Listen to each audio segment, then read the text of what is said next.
자, 우리가 지난 시간에는 사도행전 9장 1절부터 19절까지 살펴보았습니다. 먼저 사울의 박해가 있었고요. 그리고 사울이 회심하게 되는 경험을 우리가 한번 알아봤습니다. 사울아 사울아 네가 왜 나를 핍박하느냐, 주여 누구십니까 했더니 나는 네가 핍박하는 예수다 이렇게 말씀하셨습니다. 그리고는 일어나서 다마스쿠스 도시로 들어가라 그 명하시는 거죠. 그래서 사울이 이제 눈이 멀게 된 상태에서 동행한 사람들 도움 받아서 다마스쿠스 도시로 들어가게 됩니다.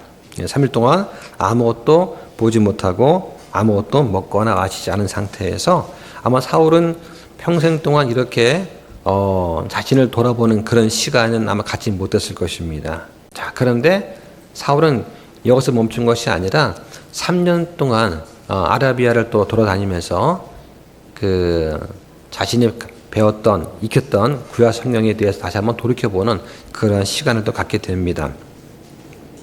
자, 아나니아를 또 부르시죠. 그래서 사울한테도 아나니아한테도 같이 동일한 그런 이미지를 주십니다. 그래서 아나니아한테 가서 사울을 안수해서 심려를 주라고 하고, 또 사울은 또 아나니아라는 사람이 와서 너한테 안수하고 침례 줄 것이다. 이런 또 알려주세요. 그러니까 하나님의 뜻은 이렇게 상대방 안으로 이렇게 연락을 주신다.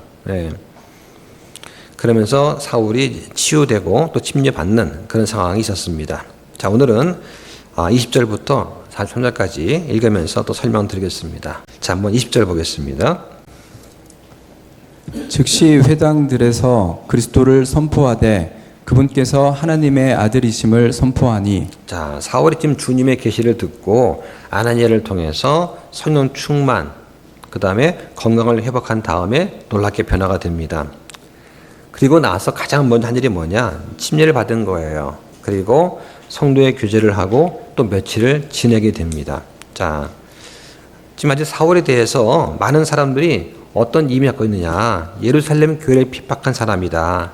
또 아마 사울은 지금 다마스쿠스까지 와서 믿는 사람들을 지금 체포하러 온 것 아닌가 하는 그런 강한 인식이 남아있는 상태죠. 사울은 회심한 다음에 자신한테 주어진 사명을 아마 분명히 깨닫게 되었을 것입니다. 그래서 이 복음을 선포하기에 지체하지 않고 이제 나선 거예요. 그래서 예수님 믿고 변화된 사람의 간증이 어떻습니까? 항상 우리를 놀라게 하죠. 그리고 은혜를 느끼게 합니다. 구원받고 나서 예수님을 증거하고 간증한 사람들의 표정을 보면 전혀 부끄러움이나 창피 이런 게 없어요. 기쁨에 감격해서 내가 만난 예수님을 증거하고 싶어서 아주 열정 넘치는 그런 모습을 보게 됩니다. 당시 30여 개 정도 있었던 회당을 돌아다니면서 바울이 이제 복음을 전하게 되죠. 사울이 전파한 메시지가 두 가지로 요약할 수가 있습니다. 하나는 그리스도는 하나님의 아들이시다 하는 것이 있고, 또 뒤에 22절에 보면 예수님은 그리스도이시다 하는 이 두 가지 메시지를 전하게 됩니다. 유대인들은 예수님을 배척했습니다. 왜냐하면 예수님께서 자신이 하나님의 아들이시다 하는 그러한 선포 때문에 그렇습니다. 그러니까 예수님께서 자신을 하나님과 동등한 존재로 여겼기 때문에 신성모독이라고 여겼고 예수님을 또 처형하는 그런 어리석음을 범했죠. 자, 사울 마찬가지였습니다. 당시 철저한 율법주의자였기 때문에 사울은 예수님을 믿지 않았습니다. 그리고 오히려 그 제자들과 교회를 핍박하려고 온 힘을 쏟았던 그런 일이 있었습니다. 자, 그런데 이런 사울이 지금 바뀐 거예요. 정반대 바뀌었습니다.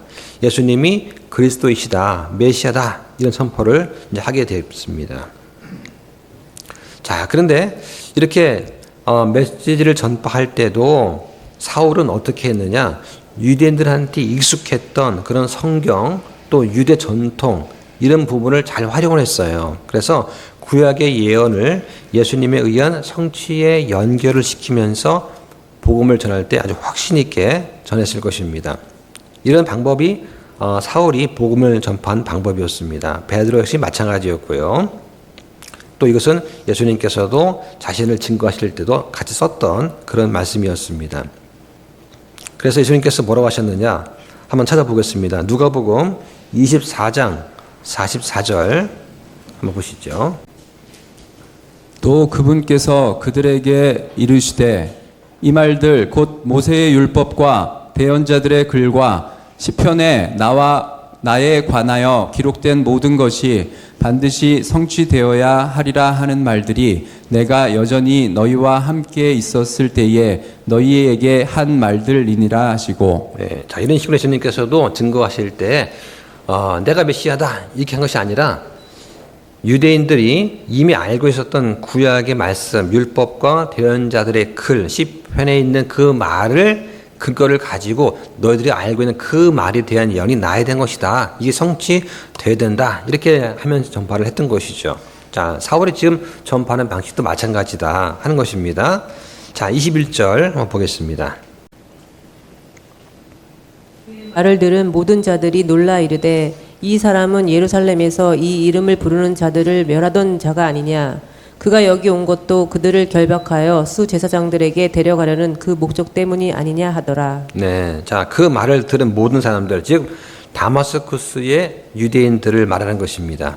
자, 그래서 보니까 이 사람은 예루살렘에서 이 이름을 부르는 자들 이렇게 나왔습니다. 자, 좀 9장에서는 초대교회 당시에 그리스도인들에 대해서 명칭이 다양했어요. 그래서 제자들 또는 이 길에 속한 자들, 성도들, 주 이름을 부르는 자들 하다가 지금 21절에서는 이 이름을 부르는 자들 이렇게 지금 명칭이 바뀐 것을 또 볼 수가 있습니다.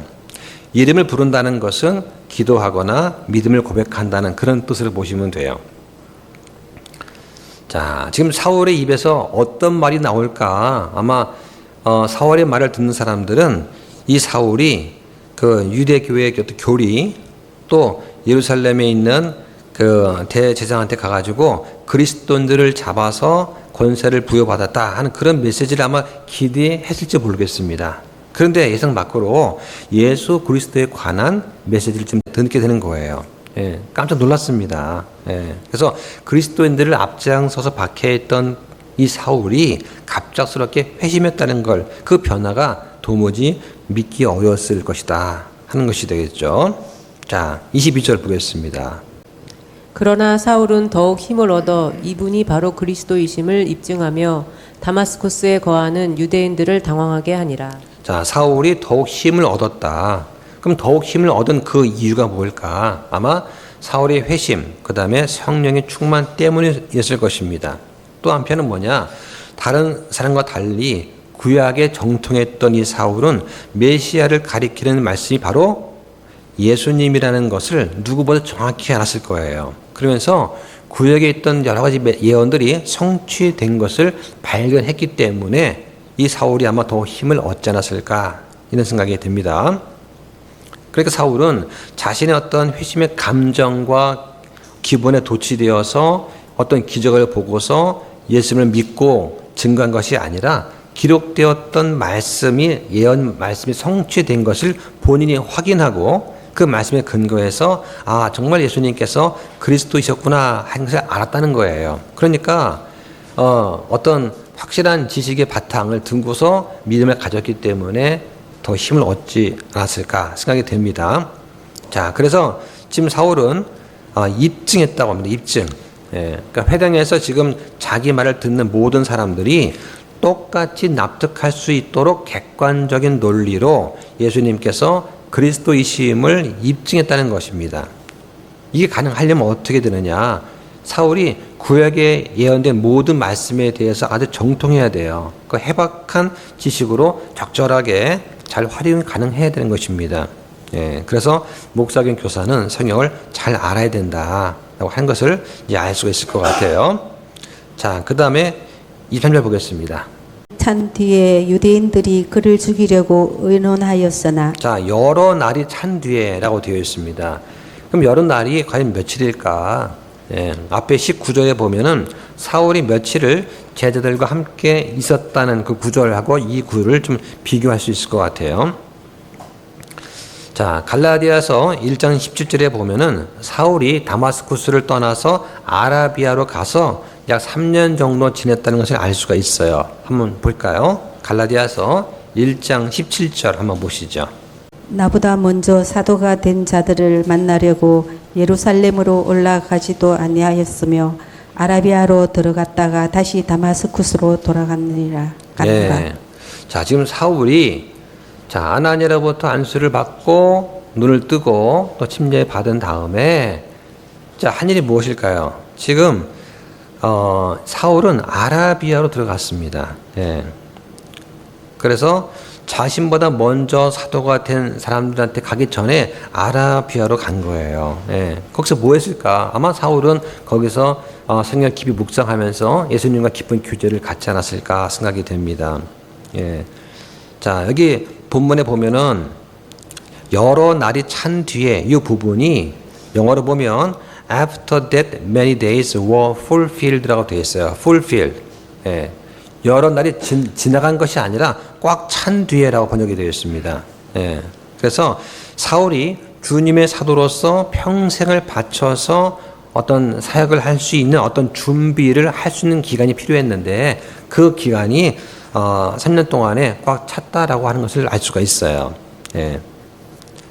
그러니까 여기 여러 날은 뭐냐? 아라비아 사막에 가서 복음 사역을 준비하는 그 기간이 한 3년 정도 되지 않았을까 하는 근거로 보는 것입니다.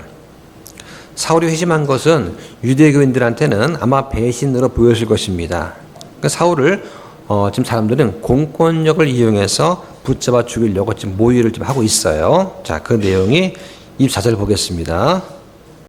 그들이 숨어 기다리고 있음이 사울에게 알려지니라.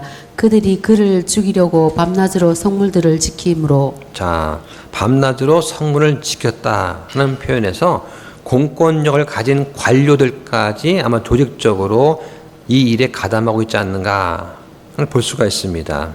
네. 자, 그래서 성문을 지켰다는 그 내용과 함께 맞물려서 볼 수 있는 부분이 있어요. 한번 보겠습니다. 고린도 후서 11장 32절과 33절도 보시죠.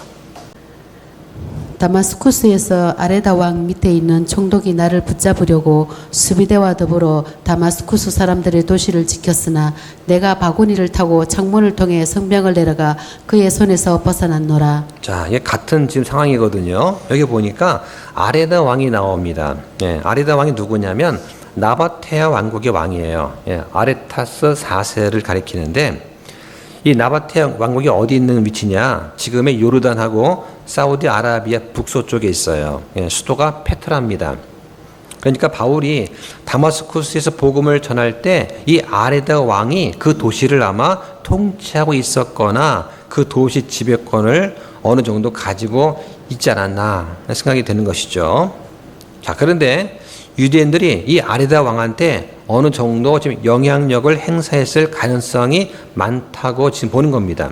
그 이유가 뭐냐면 사울이 지금 아라비아에 건너가 있는데 거기서도 사울이 복음을 계속 전한 거예요. 복음을 전하다가 그 곳에 있는 통치자한테 미움을 사지 않았을까. 그러니까 사울이 다마스쿠스에 들어와서도 아레다 왕한테 지금 쫓기고 있을 가능성이 있는 거예요. 예. 자, 그러다 보니까 고린도 후서 11장 32절에서는 다마스쿠스에서 아레다 왕 밑에 있던 총독이 나를 붙잡으려고 했다 하는 내용이 나오는 것이고 또 사도행전 9장에 또 보면은 지금 밤낮으로 성문들을 지키고 있다 하는 것입니다. 자, 그 다음에 또 25절 보겠습니다. 그때 제자들이 밤에 그를 데려다가 바구니에 담아 성벽을 통해 달아내리니라. 자, 이 제자들 가운데는 회심한 사울한테 깊은 신뢰를 갖고 있는 사람들이 아마 있었을 것입니다. 그래서 성벽을 통해서 지금 이 성벽이 아까 읽었던 고린도 후서 11장 33절 말씀처럼 성벽에 있는 어떤 창문을 통해서 라는 뜻일 것입니다. 고대 근동 지역에는 성벽 위에다가 집을 짓는 경우가 흔했어요. 그 성벽 꼭대기에다가 한 층을 덧붙여 지어서 그곳을 이용한 것이죠. 사울의 제자들이 아마 이 공간에 있는 창문을 통해서 큰 바구니에 사울을 담아서 밧줄로 몰래 아마 내려보냈을 것입니다. 이런 일이 또 있었어요. 그죠? 과거 구약 때 기생 라합이 이러한 방법으로 이스라엘 정탐꾼을 성벽 위에서 내려보냈던 그런 적이 있습니다. 한번 찾아볼까요? 자, 여호수아 2장 15절도 보시죠. 이에 그녀가 창을 통해 그들을 줄로 달아내리니라. 이는 그녀의 집이 고을 성벽 위에 있어서 그녀가 성벽 위에 거하였기 때문이더라. 네, 자 이런 걸 봤을 때는 이때 당시에는 성벽 그 위쪽에다가 또 하나 이제 방을 하나 짓고 거기 사람들이 살았던 것으로 여겨집니다. 예, 그래서 성벽에 창문을 내어서 사울을 구출했던 것처럼 지금 기생 라합도 이스라엘 정탐꾼 여호수아겠죠. 예, 정탐꾼을 지금 몰래 도피시킨 그런 상황을 볼 수가 있습니다. 자, 그 다음에 26절 또 보겠습니다. 사울이 예루살렘으로 가서 제자들과 합류하려 하였으나 그들이 다 그를 두려워하고 그가 제자가 된 것을 믿지 아니하였더라. 네, 자 역시 사울이 지금 이제 워낙 악명이 높았기 때문에 사람이 쉽게 변하겠나 하는 생각도 있었을 것이고 아직 사울의 이런 회심에 대해서 잘 알지 못하거나 의심하는 그런 사람이 많았을 것입니다. 자, 사울이 지금 3년 전에 다마스쿠스의 그리스도인들을 체포하려고 예루살렘을 떠났었어요. 예. 자, 근데 이제는 뭡니까? 아주 신실한 주님의 제자가 되어서 다시 3년 만에 돌아온 겁니다. 아라비아에서. 자, 제자들과 합류하라 했다. 합류한다는 그 말의 뜻은 깨어진 그릇을 악여로 붙인다는 뜻이에요. 예. 그릇 깨어지면 잘 안 붙죠. 근데 악여로 아주 끈끈하게 붙어서 그러려면 어떻게 됩니까? 한 번 딱 붙이는 것이 아니라 계속 몇 번이 반복 시도를 해야지만 이 악여가 잘 붙거든요. 예, 그렇게 노력을 많이 했다는 걸 알 수가 있습니다. 자, 27절도 보겠습니다. 그러나 바나바가 그를 취해 사도들에게 데려가서 어떻게 그가 길에서 주를 보았고 그분께서 그에게 말씀하시는지 또 어떻게 그가 다마스쿠스에서 예수님의 이름으로 담대히 선포하였는지 그들에게 밝히 말하리라. 자, 여기 이제 바나바가 등장을 하죠. 예, 앞부분에서는 사울이 회심한 다음에 하나님께서는 아나니아를 준비시킵니다. 그래서 사울한테 침례를 베풀고 성충만케 한 다음에 다마스쿠스의 유대인들한테로 인도를 하시죠. 자, 마찬가지로 지금 사울이 아라비아에 갔다가 예루살렘에 돌아왔는데 이때는 바나바를 이용하세요. 바나바가 히브리어로 예언의 아들이다 이런 뜻입니다. 예, 누가는 이 바나바를 위로의 아들로 이렇게 번역을 했습니다. 자, 바나바는 자기 소유의 땅을 팔아서 현금으로 드렸던 인물이고 또 선하고 성령과 믿음에 충만했던 그런 사람으로 앞에서 나와 있었죠. 자, 당시 모두한테 의심과 두려움의 대상이었던 이 사울이 예루살렘의 어떤 성도의 모임으로 들어가려면 누군가가 중지자가 필요한 거예요. 이번에는 하나님께서 바나바를 이용하셨습니다. 바나바는 위로의 아들이라는 그 이름에 걸맞게 중재 역할을 잘 감당을 하게 됩니다. 아마 바나바가 아니었으면 사울은 쉽게 그 교제 안에 들어올 수 없었을 것입니다. 자, 이 사울이 이제 다마스쿠스에 들어와서는 담대하게 이제 선포를 하게 됩니다. 사울은 아라비아에서 3년 동안의 준비 과정을 다 마친 다음에 이제는 확신을 가지고서 복음에 관해서 거리낌 없이 모든 걸 선포하고 가르치기 시작을 합니다. 이렇게 할 수 있었던 것은 성령의 도우심도 물론 있었지만은 또 3년간의 준비 기간이 있었던 것이죠. 예. 자, 우리 같은 경우는 이제 아카데미를 2년 동안 하지 않습니까? 예. 최소한 2년 정도 말씀을 공부하고 교리나 이런 것들을 정리하는 시간이 필요해요. 예. 이것이 없으면 아무리 그 사람이 뜨거운 열정이 있고 믿음이 좋다 하더라도 할 수가 없어요. 예. 교리가 잘 정리가 되어야 됩니다. 예. 아마 사울은 그 3년 기간 동안에 특별히 누가 도와주는 그런 사사가 없지 않겠습니까? 예. 그러니까 성경 말씀 가지고 묵상하면서 하루 대부분을 기도와 말씀 묵상을 보냈을 거예요. 예. 근데 우리 같은 경우는 뭐 훌륭한 교자가 있고 또 스승이 있고 여러 자유가 있지 않습니까? 그죠? 예. 그 2년 동안에 아주 집중적인 그러한 그 교육을 통해 가지고 교리 정리가 또 가능한 것도 참 은혜스러운 일이죠. 자, 28절부터 30절까지 보겠습니다. 그가 그들과 함께 있으면서 예루살렘에서 드나들고 주 예수님의 이름으로 담대히 말하며 그리스 말하는 사람들과 논장하였으나 그들이 그를 죽이려 하며 형제들이 그것을 알고 그를 가이사라로 데리고 내려갔다가 다소로 보내니니라. 자, 지금 이제 바나바의 애정이 있는 중재를 통해 가지고 사울에 대한 오해가 풀렸습니다. 예, 그러니까 사울은 지금 믿음의 형제들과 함께 자유롭게 교제도 하고 또 사울을 교회의 일원으로서 인정하고 받아들인 그런 상태가 됐어요. 자, 사울이 그리스 말 하는 사람들, 즉 헬라파 유대인들과 더불어서 어떤 문제에 대해서 아주 집요하게 논쟁을 벌였습니다. 예. 원래 헬라 사람들은 어떻습니까? 철학을 좋아하고 지혜를 사랑하는 그런 사람들이에요. 그러다 보니까 뭔가 새로운 게 나오면은 알고 싶어하는 지적인 욕구가 강한 사람들이었죠. 사울도 헬라화된 도시인 다소에서 성장한 그런 인물입니다. 그러니까 율법을 중시하면서 헬라적인 사고를 갖고 있었기 때문에 사울과 이 그리스만 사람들이 서로 논쟁을 막 벌이면서 진리를 탐구해가는 이제 그런 과정이 있었던 것이죠. 자, 그런데 아무리 해도 논리적으로 사울을 이기지 못하는 거예요. 예, 그러니까 어떻게 했냐? 과거 다마스쿠스처럼 사울을 죽임으로써 돌로 던져 막 죽이려고 함으로써 사울을 침묵하게 만들려는 그런 사악한 생각을 하게 됩니다. 자, 이 사울은 아주 불타는 열정 또 논리적으로 복음을 전하면서 유대교에 큰 타격을 주게 되는 것이죠. 예.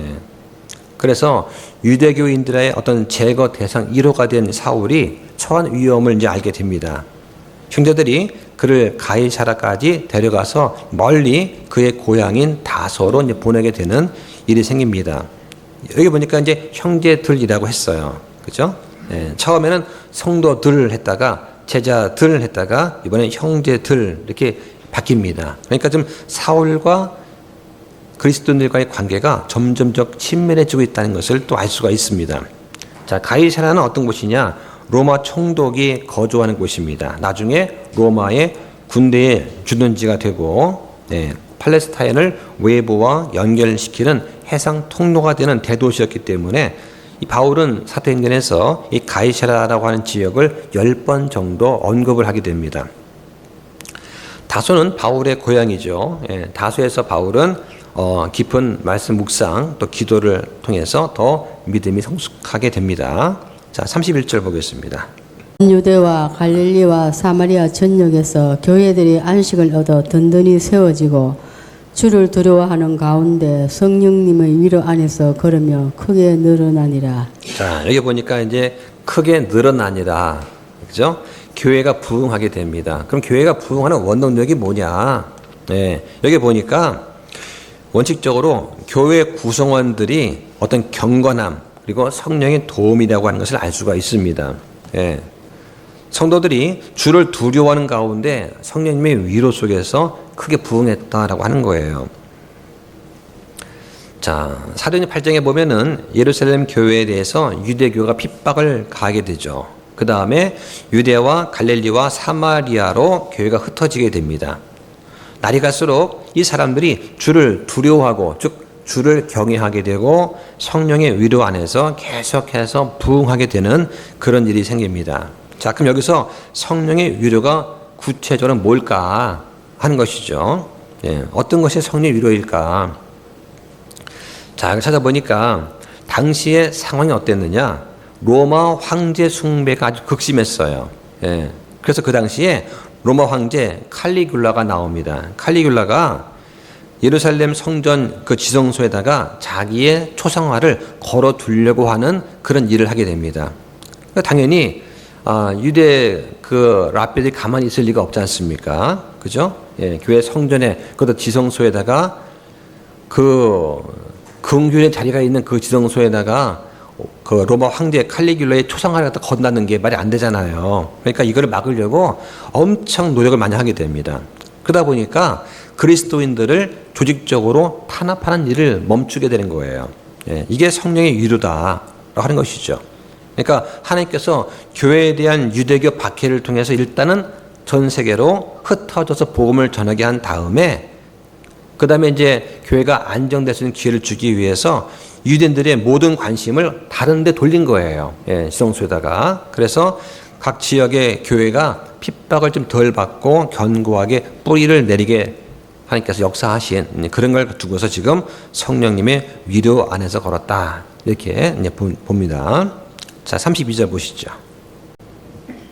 베드로가 두루 모든 지역을 지나다니다가 루다에 거하는 성도들에게 내려가니라. 예, 자, 지금 1절부터 31절까지는 사울의 회심 사건을 중심으로 지금 기록을 했고, 32절부터 끝에까지는 베드로의 사역을 중심으로 이제 기술을 하게 됩니다. 자, 베드로가 예루살렘에서 바울을 보름간 만난 적이 있습니다. 그죠? 자, 한번 다시 보실까요? 갈라디아서 1장 17절과 18절 똑같이 보겠습니다. 나보다 먼저 사도가 된 자들을 만나려고 예루살렘으로 올라가지도 아니하였으며 아라비아로 들어갔다가 다시 다마스쿠스로 돌아갔노라. 그리고 나서 3년 뒤에 내가 베드로를 보려고 예루살렘으로 올라가 그와 함께 15일을 지냈으나. 네, 자, 지금 베드로가 처음으로 예루살렘을 벗어나서 전도한 곳은 어디였느냐? 사마리아였습니다. 그렇죠? 예, 사도행전 8장 25절에. 자, 이제는 팔레스타인 서부 지역으로 활동 범위를 좀 확정하게 됩니다. 그러면서 두 모든 지역을 이제 지나다녔습니다. 예, 그러니까 두루 모든 지역을 다녔다. 그러니까 한 지역도 빠짐없이 철저하게 방문했다는 거예요. 예, 그러다가 이제 루다에 거하는 성도한테 가게 됩니다. 루다가 어디냐면 사마리아의 수도입니다. 여기에는 베드로가 가기 전에 이미 복음을 받아들인 성도들이 있었어요. 아마 오순절 성령 강림 사건을 목격한 사람들이거나 아니면 예수님의 공생의 사역 때 그때 개종한 사람들이지 않겠는가 이렇게 봅니다. 자, 그 다음 33절부터 5절까지 보겠습니다. 베드로가 거기서 에니아라 하는 어떤 사람을 만났는데 그가 와이병을 앓아 8년 동안 자리에 누워 있었으므로 베드로가 그에게 이르되 에니아야, 예수 그리스도께서 너를 온전하게 하시니 일어나 내 자리를 정리하라 하매 그가 즉시 일어나 루다와 사론에 가는 모든 자들이 그를 보고 좋게 돌아오니라. 자, 지금 이제 이걸 기록한 사람이 의사인 누가 아닙니까? 자, 누가가 에니아의 상태를 아주 상세하게 지금 설명하고 있습니다. 과거 예수님께서 병자를 치유하신 것 같이 이 베드로는 예수 그리스도의 능력에 힘입어서 에니아를 고치게 됩니다. 자, 이 에니아는 8년간 누워 있었던 거예요. 마비병으로. 예, 아마 중풍이 아닐까 싶은데 에니아가 일어날 때 어떤 재활 치료 같은 것도 없었어요. 그냥 즉시 일어났습니다. 즉시 일어나서 여기저기 막 돌아다닌 거예요.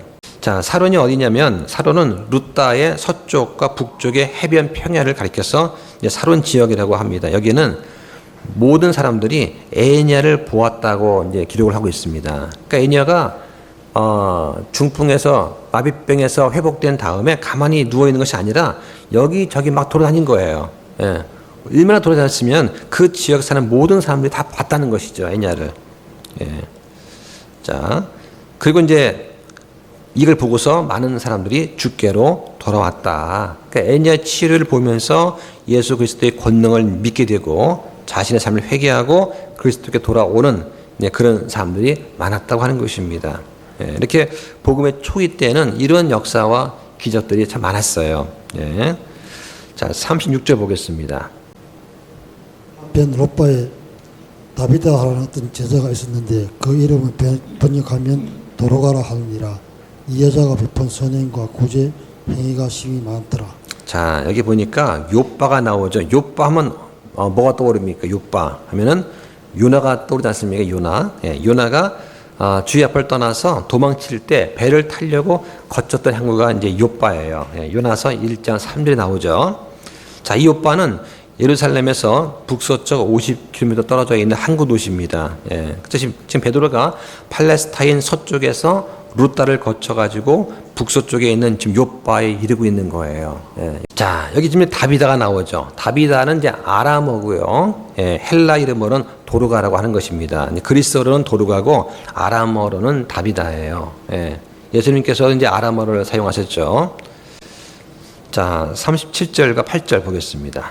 그 당시에 그녀가 병들어 죽음에 그들이 그녀를 씻겨 다락방에 누이고 루다가 욥바에서 가까움으로 제자들이 베드로가 거기 있다는 것을 듣고는 두 사람을 그에게 보내어 그가 지체하지 말고 자기들에게 와줄 것을 청하니. 여기 지금 이제 다락방에 누웠어요. 예. 그래서 이제 이 다비라는 제자를 병들어 죽었는데 그녀를 씻겨서 즉 염을 했겠죠. 그리고 다락방에 누이게 됩니다. 다락방은 보통 어디다 만드냐면 지붕 위쪽에 평평한 곳에 이제 짓게 됩니다. 예. 그래서 이제 시체를 씻는 것은 장사를 지내기 위한 그런 이제 관례가 되겠죠. 그런데 왜 시체를 씻은 다음에 다락방에 두었을까? 이건 좀 특이한 일입니다. 아마 시체를 장사 지내기 전에 조용한 곳에 두려는 그런 의도가 있었겠죠. 예. 구약에 보면 다락방에서 죽은 사람을 살린 예가 나옵니다. 그래서 열왕기상 17장 19절에 보면 엘리야가 사르밧 과부한테 그 아들이 이제 죽었는데 그 아들을 살리는 장면이 다락방에서 이루어지고, 열왕기하 4장 또 10절에 보면 엘리야의 제자인 엘리사가 수넴 여인의 죽은 아들을 또 살릴 때도 다락방에서 살리는 그런 일이 있어요. 이걸 아마 이 사람들이 알고 있지 않았는가 생각이 됩니다. 그래서 많은 사람들이 이 다비다, 즉 헌신적이던 이 다비다를 하나님의 어떤 특별한 은혜가 좀 주어지기를 바라는 그 마음에서 지금 이제 베드로를 부르기를 이제 하고 그동안 기다리는 거예요. 예. 자, 루따에서 요바까지 거리가 약 16에서 18km입니다. 걸어서 좀 빨리 뛰어가도 한 4시간, 5시간 정도 걸리는 그런 거리입니다. 가서 왕복 적어도 한 10시간 걸리는 그 거리를 자, 시체를 이제 처리하지 않고 있는 거예요. 예. 원래 이제 팔레스타인에서는 당일 시체를 매장하는 그런 풍습이 있습니다. 안 그러면 시체가 썩거든요. 냄새가 심하고. 자, 그러다 보니까 이제 베드로를 초청하기 위해서 일부러 다락방에 두고서 이제 기다리는 거예요. 예. 아마 베드로가 나비병에 걸린 애니야를 치유한 사실을 이미 알고 있었을 것입니다. 이 죽은 다비드를 살리지 않겠는가 하는 믿음과 기대 속에서 지금 기다립니다. 자, 39절 보겠습니다. 그때에 베드로가 일어나 그들과 함께 가니라. 그가 오매 그들이 그를 다락방으로 데리고 들어가니 모든 과부들이 그의 곁에 서서 슬피 울며 도르가가 자기들과 함께 있을 때에 만들어준 겉옷과 웃옷을 보여주었으나. 네, 자, 겉옷과 웃옷을 보여주었습니다. 이 겉옷은 햇빛을 가리는 용도로도 되고, 근데 아주 그 고가의 물건이에요. 그래서 전당포에 잡혀서 쓸 정도로 그런 좀 귀한 것입니다. 그런데 다비다가 많은 과부한테 이 겉옷을 만들어 줬다. 그러니까 아마 그 당시에 경제력이 거의 없었던 과부 같은 가난한 사람들한테 많은 긍휼을 베풀었지 않았나 싶습니다. 자, 40절 보겠습니다. 베드로가 그들을 다 내보낸 뒤에 무릎을 꿇고 기도한 뒤 그 몸을 향해 돌아서서 이르되 다비다야 일어나라 하니 그녀가 눈을 떠 베드로를 보고 일어나 앉으니라. 이 모습을 보면서 아마 베드로는 과거 예수님께서 회당 치리자, 그 이름이 야이로죠. 야이로의 죽은 딸을 살리는 그런 경우를 아마 회상하지 않았을까 싶습니다. 그래서 그때 예수님이 하신 것처럼 다른 사람 방해받지 않고 주님만을 의지하면서 하나님의 권능으로 다윗을 살리려고 지금 사람을 내보내지 않았는가 싶습니다. 자, 뭐라고 합니까? 다비다야 일어나라 하고 하죠. 자, 요 장면이 같은 게 또 나와요. 마가복음 5장 41절도 보시죠. 소녀의 손을 잡고 그녀에게 이르시되 달리다굽 하시니 이것을 번역하면 소녀야 내가 내게 이르노니 일어나라는 말이라. 네, 자, 여기 보니까 이제 달리다굼 합니다. 뜻은 소녀야 일어나라 라고 하는 거예요. 자, 근데 지금 사도행전 9장 40절에 뭐 나옵니까? 베드로가 다비다에 일어나라. 요거를 똑같이 하면 뭐가 되냐? 다비다쿰이 돼요. 다비다쿰. 그러니까 달리다쿰하고 다비다쿰 이것은 철자 하나 차이입니다. 여기는 지금 다비다쿰이란 말 없지만 달리다쿰은 소녀 일어나라. 다비다쿰 다비다에 일어나. 쿰이 일어나라는 뜻이에요. 자, 이렇게 됐습니다. 자, 41절부터 3절까지 보겠습니다. 그가 그녀에게 손을 내밀어 그녀를 일으켜 세우고 성도들과 과부들을 불러 살아있는 그녀를 보여주니 그 일이 온 욥바 전역에 알려지고 많은 사람이 주를 믿더라. 그 뒤 베드로가 욥바에서 무두장이 시몬이라는 사람과 함께 여러 날을 머무니라. 네, 자, 베드로는 지금 다비다의 죽은 시체 손을 대지 않다가 소생하니까 그때 손을 내밀어서 이렇게 세웠습니다. 아마 율법에 따르면 죽은 시체에다가 손을 대지 않는 것은 왜냐? 시체를 부정하다고 여겼던 구약의 어떤 정결 규례, 민수기 19장 11절에 나오죠. 이것 때문에 아마 손을 대지 않았을 것입니다. 자, 그러다가 이제 살아나기 났을 때 그때 손을 내밀어서 이제 이렇게 세웠죠. 욥바에 속한 많은 사람들이 이 다비다의 부활을 알고 또 주를 믿었다는 기록 역시 복음이 지금 아주 적극적으로 퍼지고 있는 그런 상황을 보여주게 됩니다. 자, 이게 보면은 베드로가 어떤 율법과 유대인의 관습에서 볼 때 이 무두장이라는 그 직업은 어떻습니까? 예, 죽은 짐승을 다루고 그 피와 가죽을 만지죠. 이건 불결하고 부정한 그런 직업으로 여겨졌어요. 레위기 11장 24절에 나오죠. 자, 또 이 무두장의 집 어떻습니까? 냄새가 많이 날 거 아니에요. 그렇죠? 예. 그 사람들이 잘 오지 않는 아주 외딴 곳에 있었을 것입니다. 그런데 많은 사람이 기피하는 이런 무두장의 집에 베드로가 이제 머문 거예요. 예, 이건 좀 특이한 일이다. 예. 그래서 이제 다음 사도행 10장에 보면은 베드로가 유대인의 관습이나 환례 같은 율법적인 것에서 아직 자유하지 못한 그런 인물로 그려집니다. 예, 그런데 지금 베드로가 무두장의 집에 지금 거했다는 것은 뭐냐? 생각이 지금 변하는 거예요. 율법적인 면에서 점차 벗어나고 있는 베드로를 지금 보여준다. 그래서 이제 곧 이방인 고넬료의 구원 사건 관련해 가지고 베드로의 의식이 점점 전환되고 있다는 것을 이제 암시해 주는 그러한 내용이라고 볼 수가 있습니다. 네. 자, 오늘 여기까지 하겠습니다. 자, 기도하겠습니다.